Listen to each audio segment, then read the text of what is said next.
একজন ইহুদি যুবক সকালবেলা উহুদের মাঠে আসছেন, এসে জিজ্ঞাসা করছেন যে আমার আগে কি করা উচিত, আগে কি আমি যুদ্ধে যাব না আমি আগে মুসলিম হব।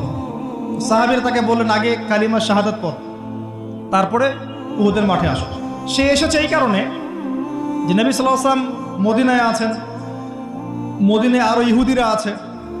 ইহুদিরাই আগে বলতো শেষ জামান একজন নবী আসবেন যার নাম হবে আহমদ, সব মিলে গেছে, তারপরেও তারা গ্রহণ করছে না।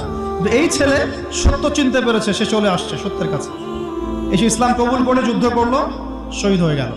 নবী সাল্লাল্লাহু আলাইহি ওয়াসাল্লাম দেখলেন তার লাশটা, দেখে বলছেন এই যুবক, এই ইহুদি যুবক এখানে কি করছে? সাহাবীরা বললেন সকালবেলা মুসলিম হয়েছে, যুদ্ধ করে শহীদ হয়ে গেছে ইয়া রাসূলুল্লাহ। নবীজি বললেন সাল্লাল্লাহু আলাইহি ওয়াসাল্লাম আমিলা কলিল উজরা কাসীর, সে অল্প আমল করলো কিন্তু বিশাল পুরস্কার পেয়ে গেল।